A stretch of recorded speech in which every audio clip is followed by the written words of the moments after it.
The crowd went silent as a teenager in a wheelchair was rolled into the center of the wildlife arena. He couldn't walk. He couldn't speak. But what happened next, no one could believe, because across from him stood a grizzly bear, over 600 pounds of raw power. And what the bear did in that moment brought grown men to tears. This isn't a story about danger. It's a story about presence. About instinct. About how sometimes the most broken among us are the ones who awaken something deeply human, even in the wildest of animals. Before we begin, subscribe to the channel, like this video, and turn on notifications. Real stories like this remind us how compassion and connection can change everything. The sun had barely risen over the foothills of western Montana when the van pulled into the gravel lot of the Clear River Wildlife Sanctuary. The facility, known for its immersive wildlife therapy program, was quiet, except for birdsong and the low growl of distant cages being opened for morning rounds. Inside the van sat Tyler Maddox, 15 years old. He hadn't spoken a word in over a year. A spinal cord injury had taken his legs, grief had taken his voice. Tyler had once been the kind of kid who couldn't be kept indoors, hiking, skating, racing his bike down the steepest hill in town, until the accident. A freak fall from a tree just 3 blocks from home left him paralyzed from the chest down. Since then, he had barely left his wheelchair or his silence. His mother, Jenna, stepped out of the driver's side, nerves wrapped tightly around her every movement.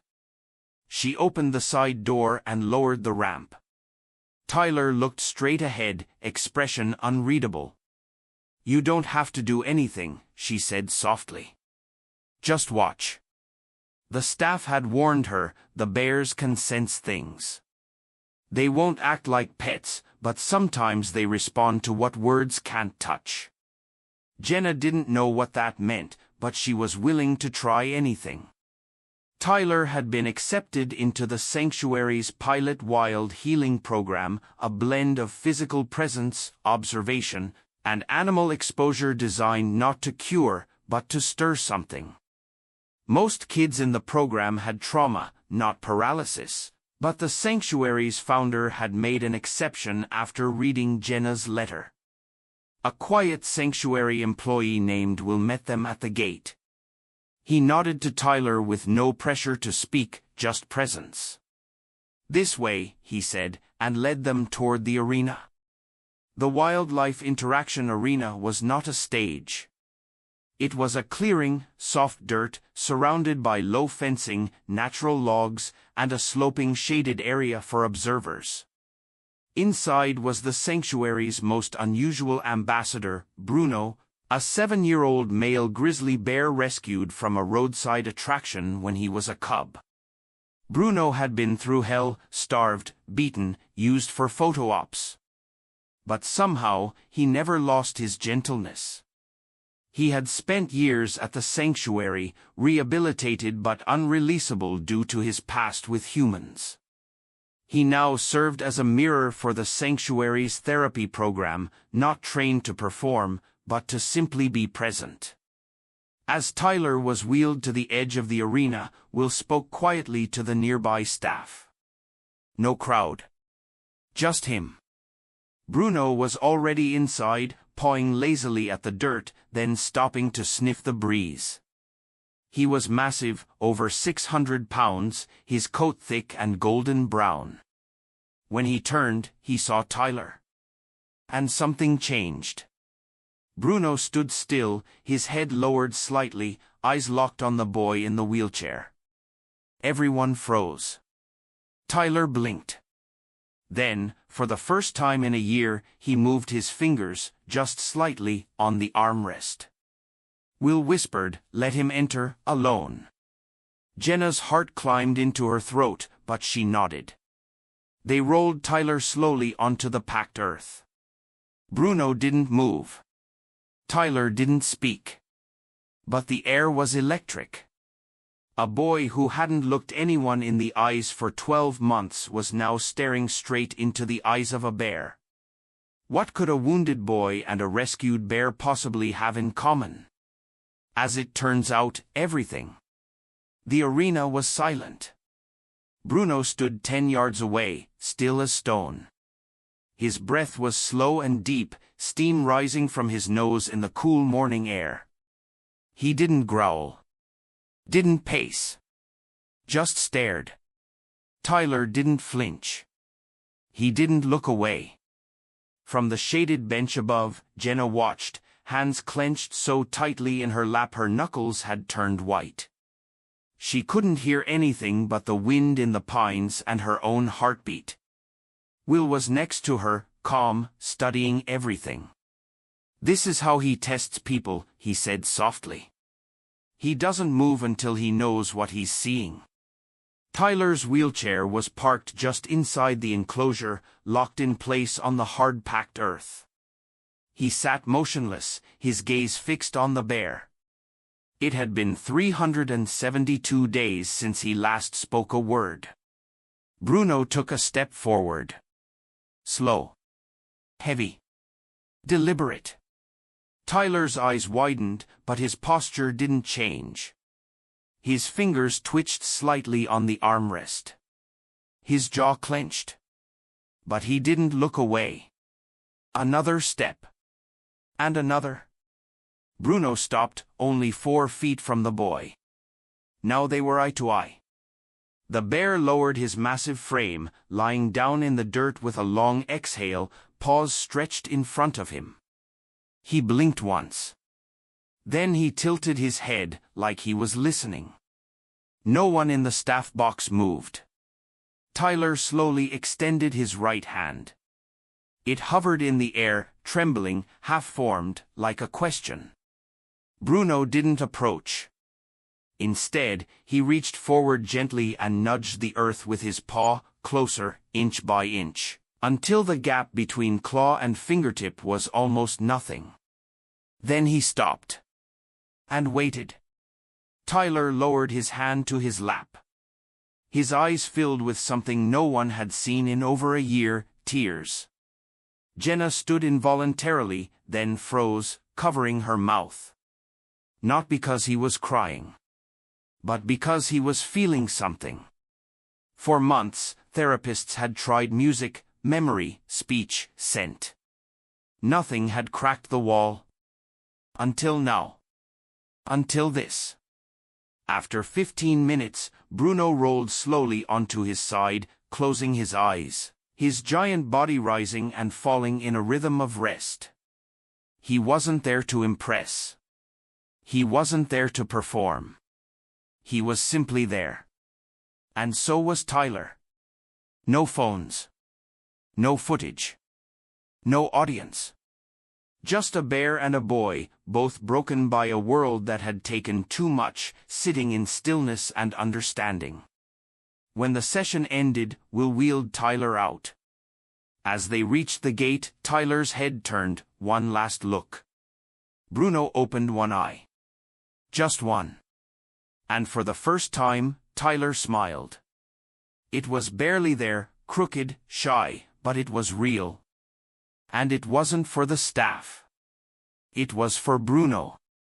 Healing doesn't begin with words. Sometimes, it begins with being seen by something that was once just as lost as you. It wasn't supposed to be a daily thing. The program was designed for short sessions, limited exposure. The bears weren't pets, and the kids weren't patients. They were visitors, in a space where mutual respect was the only expectation. But after that first encounter, everything changed. Tyler returned the next morning, and the next, and the next. He still hadn't spoken, but his body spoke for him. He began to sit straighter, lift his chin higher, and his eyes moved constantly, scanning and tracking. He no longer flinched at sudden movement, and every time the gate opened and he was wheeled into the arena, he looked for Bruno, and Bruno always came. Sometimes slowly, lumbering in from behind the shaded trees, sometimes already there, waiting in the far corner like he knew. But always calm, always quiet. They had no language, no commands, yet they understood each other in a way no one else could explain. It became a kind of ritual. Tyler would enter the ring, Bruno would come forward, they'd sit, the boy in his chair, the bear in the dirt, facing one another, breathing the same air. On day 7, Bruno brought something with him, a stick, long, smooth, carefully dragged across the dirt and dropped just inches from Tyler's front wheel. Tyler stared, then slowly reached down and picked it up. Bruno made no sound, but the message was clear: you're part of this now. From that day on, Tyler began using the stick to draw shapes in the dirt, circles, stars, letters. And Bruno unbelievably started responding, not by copying but by watching, tracking the tip of the stick with his deep brown eyes. By the end of week 2, Tyler did something no one expected: he laughed. It wasn't loud, it was more like a breath that forgot to stay quiet, but it echoed across the arena. Jenna was watching from the observation deck. She turned away, her hands shaking. The staff froze. Will simply smiled. Bruno stood up at the sound, took 2 steps closer, and exhaled deeply through his nose. And Tyler, Tyler, leaned forward and whispered a single word: hi. The world didn't stop spinning, but for everyone who had been waiting for him to come back to life, it sure felt like it did. Later, Jenna asked him, why him? Tyler looked out at the trees beyond the fence and simply shrugged. He's not afraid of me. And maybe that was all he needed: to not be feared, to not be pined for, to be seen by something that had no reason to see him at all and chose to anyway. Sometimes healing doesn't look like progress, it looks like presence. It looks like one breath shared between 2 beings who've lost so much and stayed soft anyway. The news got out, it was inevitable. A staff member, meaning well, had captured a short, blurry clip of Tyler and Bruno sitting together, the bear watching attentively as the boy drew in the dirt with a stick. No words, no dramatic action, just connection, quiet, pure, and powerful. It was posted anonymously, just 12 seconds, but it went viral within 48 hours. By the end of the week, over 9 million views. Paralyzed teen befriends grizzly bear, a silent bond. Some called it beautiful, others called it dangerous. By Monday, the sanctuary's front gate was overwhelmed with reporters, wildlife protesters, influencers with GoPros, and parents demanding to enroll their own children in what they now believed was a miracle program. The staff tightened security. Bruno was moved to a more secluded part of the property. Tyler's sessions were paused temporarily, though no one would say for how long. Jenna pleaded with the director, but their hands were tied. Too much attention, too much risk. Tyler said nothing, but when the next morning came and he wasn't allowed into the arena, he wheeled himself to the edge of the fence and just sat there for 2 hours. Didn't speak, didn't cry, just stared into the trees. Bruno didn't come, he couldn't see. The boy didn't know why the sessions had stopped, but he knew something was missing. That evening, Will made a decision he wasn't supposed to. He took Tyler through the back route, no fanfare, no cameras, just the boy, the chair, and the fading light. The arena was empty, but not for long. Bruno emerged from the trees like a shadow unfolding. He didn't charge, he didn't roar, he walked right up to the boy, stopped, and sat. Tyler didn't smile this time. He looked at him, then down. His hands trembled, and then his voice came, cracked and quiet, "They're going to take you away." Bruno blinked. "I didn't mean for this to happen." No one had told the bear, but somehow he knew. Because for the first time in weeks, Bruno didn't lie down. He rose slowly onto all fours, approached Tyler's side, and with immense gentleness, leaned his massive head against the armrest of the chair. The contact was brief, but it was enough. Tyler leaned back and covered his mouth with his hand, shaking. When Will came to retrieve him, the boy didn't speak, but just before leaving, he reached down, broke a twig from a low branch, and dropped it at Bruno's feet, a gift like the one the bear had given him weeks before. And Bruno did something no one expected. He picked it up in his mouth gently and carried it back into the trees. When the world tries to take something sacred and make it spectacle, the only thing that survives is what was real to begin with. 2 days after Tyler's secret visit with Bruno, the sanctuary received a cease and desist order from the State Wildlife Authority. Someone had filed a formal complaint. An anonymous whistleblower had reported reckless human-animal interaction and potential endangerment of a minor. The video that once inspired millions had become the very thing used as evidence against the program. Jenna stood in the director's office with the letter crumpled in her fist. "You're shutting it down?" she asked, her voice tight. The director, a man named Camden, didn't look proud. "We don't have a choice. They're sending inspectors. If they find anything, they'll demand Bruno be transferred to a high-security containment facility or worse, euthanized." The words felt like a slap. "Euthanized?" Jenna repeated, stunned. Camden nodded. "He's classified as non-releasable and human-acclimated. If they deem him unpredictable, that's all it takes." Jenna walked out numb. She didn't tell Tyler right away, but he already knew something was wrong. The next morning, he rolled into the dining hall at the center and asked for the first time in public since his injury, "Where's Bruno?" The entire room went silent. One of the staff answered honestly, "They might be taking him away." Tyler stared at the floor for a long time, then he wheeled away. Back in their cabin, Jenna tried to comfort him. "They're just checking things." "It doesn't mean," Tyler shook his head. "They don't get it." He went quiet again. Then that afternoon, he asked Jenna to bring him a laptop, and for the first time in over a year, he typed not just a message, but a letter. It read, "My name is Tyler Maddox. I'm 15 years old. I was paralyzed in an accident. For a year, I didn't speak. I didn't feel like I existed anymore. Then I met a bear named Bruno. He didn't fix me. He didn't try. He just saw me. I want you to understand that he didn't hurt me. He helped me come back. Please don't take him away from the place where he's safe. And don't take this from kids like me who still need to believe in something wild and kind."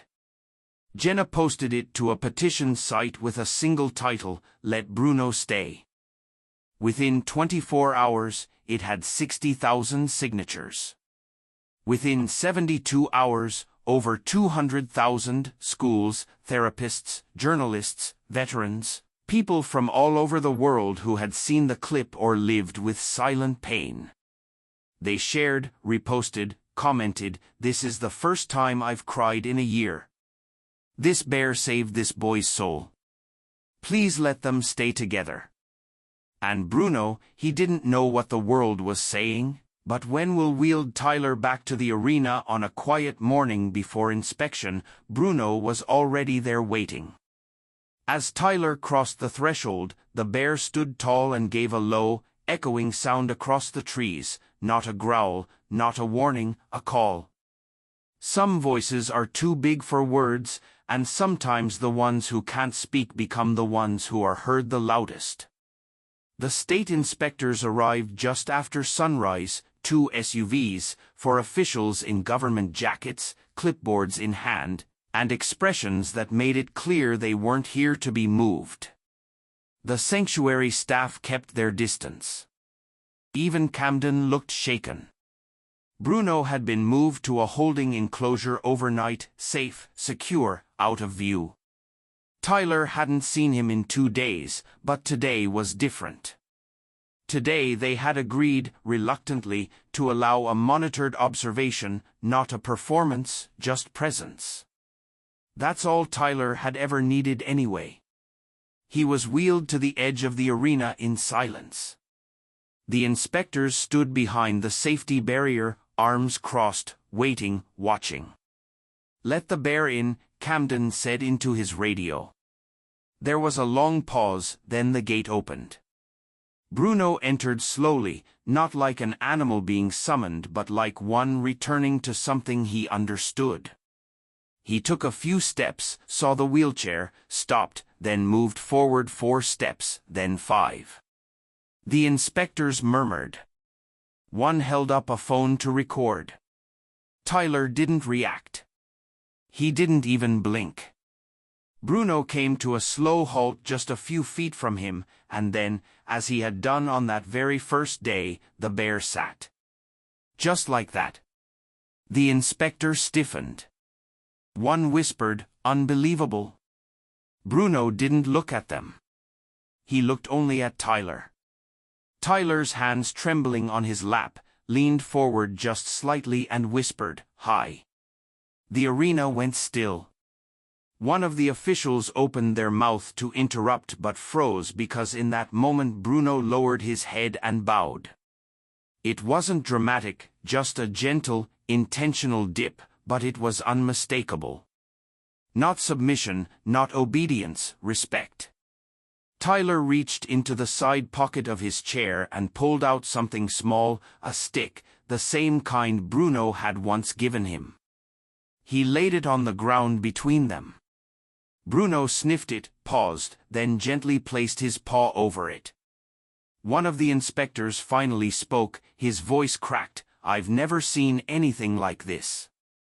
Another added, "This isn't conditioning. This is relationship." Camden exhaled behind them. "Now you understand." The silence was no longer cold. It was sacred. The lead inspector stepped forward. "We'll need to write a new report." Tyler looked up for the first time. He smiled openly. He turned his chair around just slightly and waved for Jenna and Will to come closer. Then he looked at Bruno one last time that day and whispered, not for the inspectors, not for the world, but for him, "Thank you." Bruno chuffed quietly and lay down at Tyler's side. No cage, no control, just a boy and a bear and the undeniable weight of being truly seen. Sometimes the wild doesn't need to be tamed. It needs to be understood. And when that happens, the whole world watches differently. It had been 6 months since the morning Tyler and Bruno changed everything. The inspectors had left. No sanctions were filed.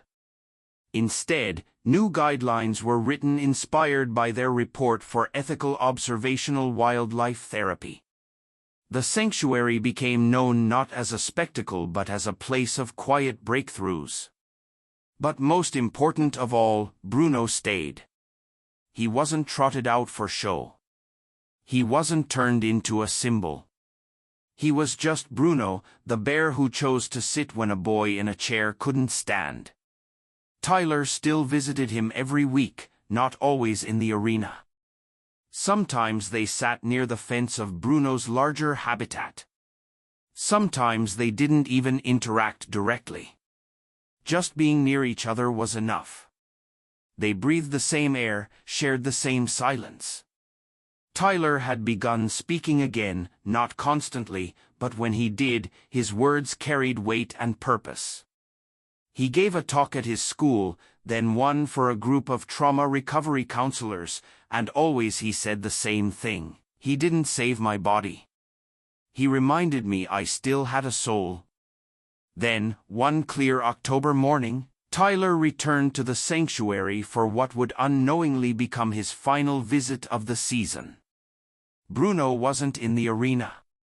He'd been given full access to the forested range out back, a large safe space where he could disappear for days if he wanted. And today he had. Will offered to radio the tracking team, but Tyler shook his head. "It's okay," he said. "I don't need to see him to know he's here." So he wheeled himself into the empty arena one last time, sat in the center, and waited. Not for a miracle, just to remember. The wind rustled the pines gently. A crow passed overhead. Far in the distance, the faint crack of a twig, then nothing. Tyler let out a soft breath, closed his eyes, and then a sound, heavy, soft, familiar. He turned. Bruno emerged from the tree lean like a shadow made real. No rush, no hesitation. He walked right to the edge of the arena, paused, and sat. Just like that. Tyler smiled. "I didn't bring a stick today." Bruno tilted his head. Tyler opened his palm, nothing in it, just a gesture. And Bruno lifted his paw and gently pressed it to the dirt. No words, but the message was clear, "I remember." They stayed like that for a while. When Tyler left, he didn't look back. He didn't need to, because once you've been seen by something wild and seen it in return, the memory never leaves you. It walks beside you in every step, even if your legs don't move. If this story touched your heart, don't forget to subscribe, leave a like, and share it with someone who believes that healing can come in the most unexpected ways, even from a bear. Because when we stop trying to fix what's broken, we sometimes find what still lives beneath.